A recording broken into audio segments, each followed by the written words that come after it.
So we are happy to talk with you about anything that you want to talk about. Manifestation on any subject, nothing off limits here. But it is our powerful desire that you leave this gathering here today remembering and fully convinced that nothing is more important than that you feel good, and that moment by moment feeling good is everything.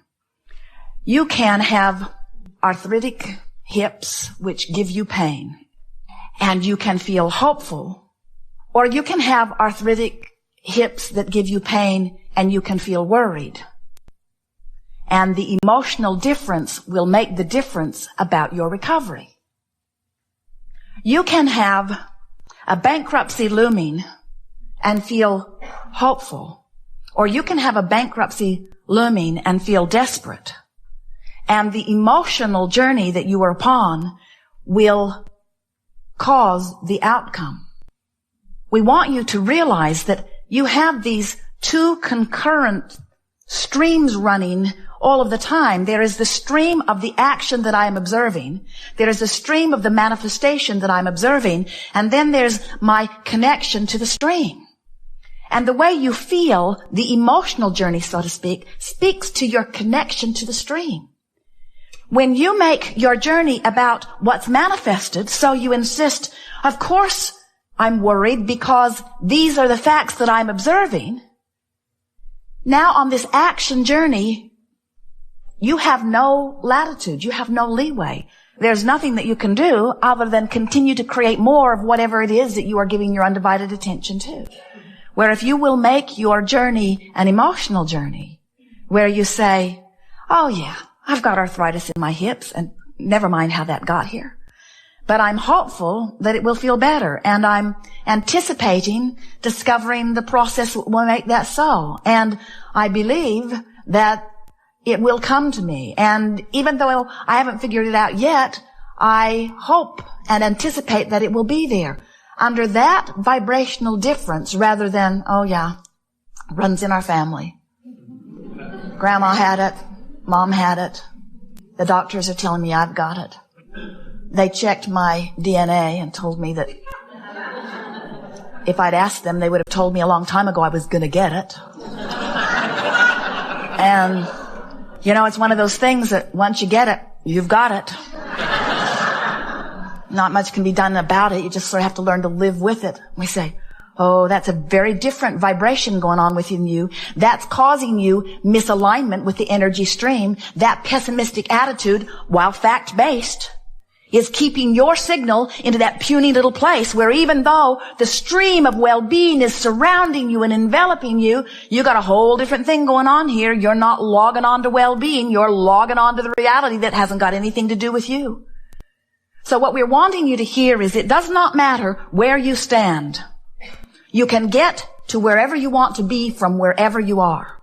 And we also want to say to you, don't be in such a rush to get there all at once. Be willing to take a step and then another step and then another step and then another step. Because the thing that defeats you more than all other things put together is trying to log onto a vibration that's out of your range right now. In other words, pull up your feet and move closer to the signal. Make a decision that's nothing is more important than that you feel good, and then work all day, every day to find the best feeling thought on any subject that you approach that does feel good. We said that you can get to wherever you want to be from wherever you are.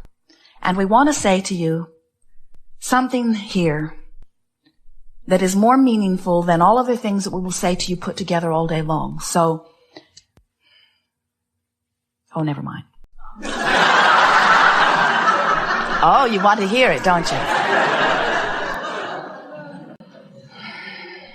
If you will make peace with where you are, you'll lock onto your signal. In other words, if you'll say, okay, here I am. Here I am. Good for me. Not bad for me. Good for me. And from where I am, I now choose this and this and this and this. If you make peace with where you are, meaning you stop beating up on yourself about it, you stop feeling regret about it, you stop letting it suck the life out of you, you stop letting other people make you feel guilty about it, you stop being defensive about it. If you will make a decision to make peace with where you are, which sort of sounds like this. Here I am. Simple enough, isn't it? Here I am. Here I am. Feel the difference between here I am on my way to there and here I am, I've been here so long. Or here I am, I shouldn't be here. Here I am, it's your fault I'm here. Quite different vibrational stance. Where here I am, and it's all right. Here I am, and I don't really want to be here, but here I am, and it's all right. And it's temporary. Here I am, and it's temporary. Oh, that one feels pretty good, doesn't it? Here I am in this temporary place on my way to better and better. Here I am, pleased with who I am, on my way with greater clarity to who I really am. In other words, you got to find ways to soften your personal perspective of where you are, because where you are is the signal that you're beaming.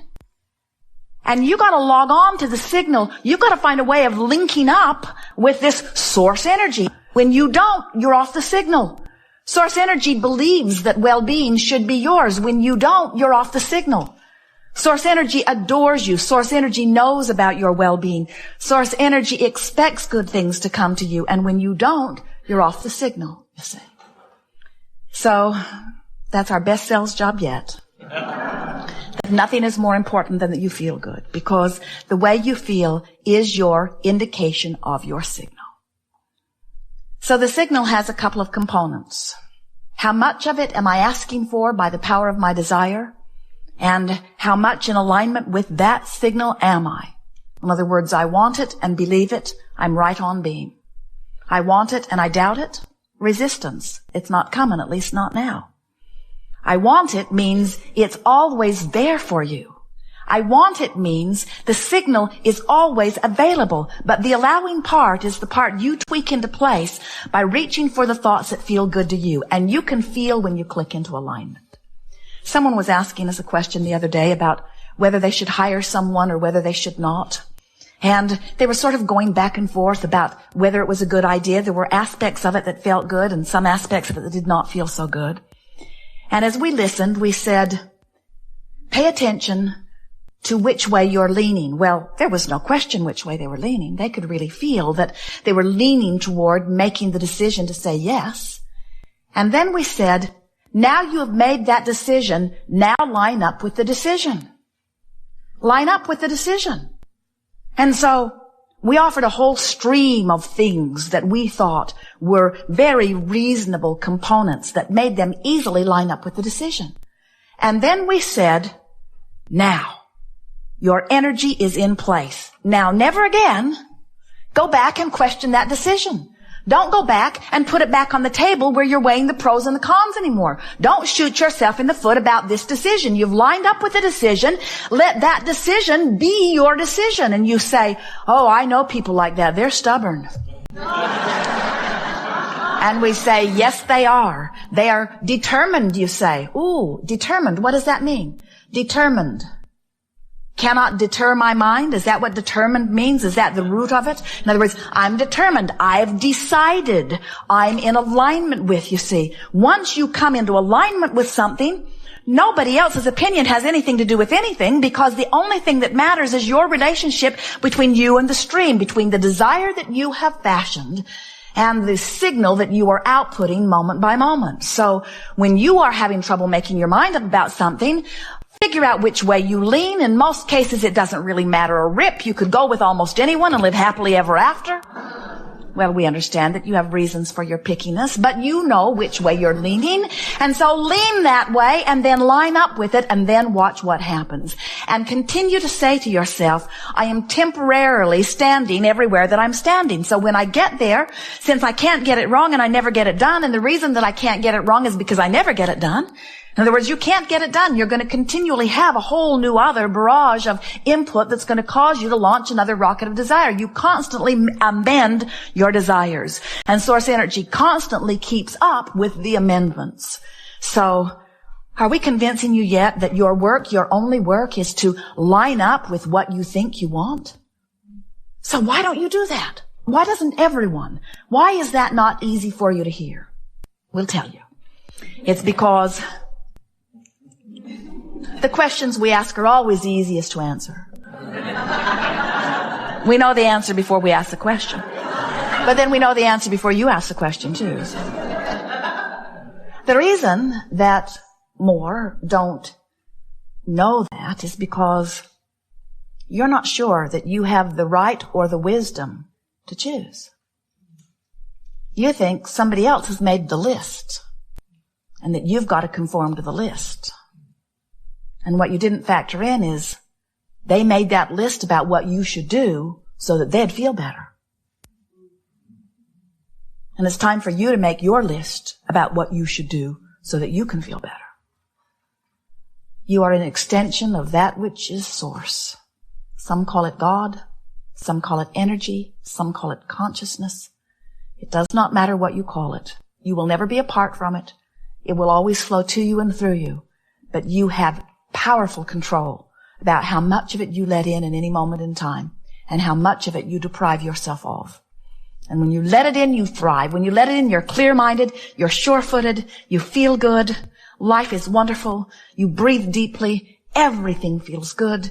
Everywhere you go, you find things that are interesting, fascinating, provocative, good feeling.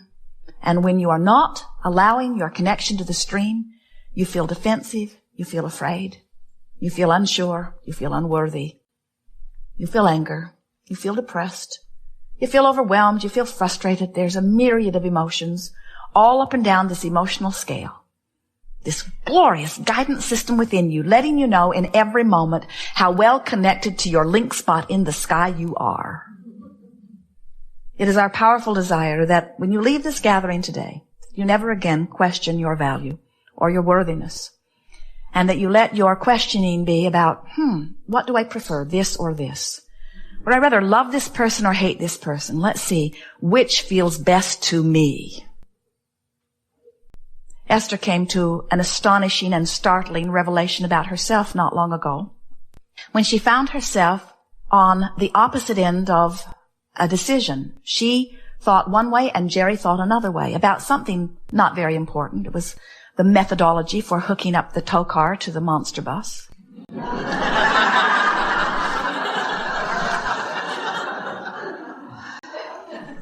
And Esther always yields to Jerry because she would much rather that he turns out to be wrong than she does.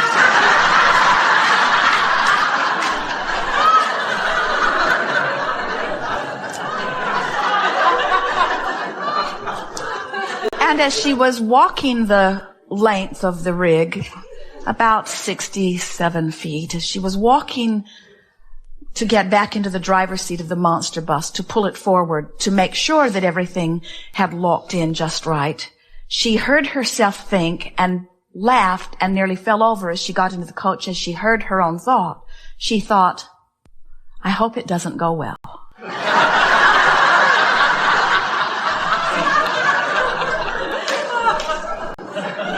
And then she thought, Abraham, I'm in great trouble here because I would rather be right than have things go well. And that is the reason that so many of you do not trust your own decision. Somebody's convinced you that it's important that you make the right decision. And so you want to take a consensus. What does everybody think? Because, you wouldn't want to make the wrong decision because somehow you've decided that you must be going to be judged on how many times you were right or how many times your partner was wrong. And we want you to understand that when you decide that you're going to look for the truth so that you can line up with the truth, you're going to have a hard time of figuring it out because anything that anybody focuses on for very long, they activate in their vibration and they make it a reality which you call a factual truth. So when you see this stuff that you do not want and you say, well, I cannot ignore it because it's true, what you're saying is someone else, for whatever unknown reason, gave their attention to it long enough that it became active in their vibration, long enough that it became a dominant vibration within them, that it manifested in their experience and became a fact or evidence, and because they did that unwanted thing to themselves, I should do it too.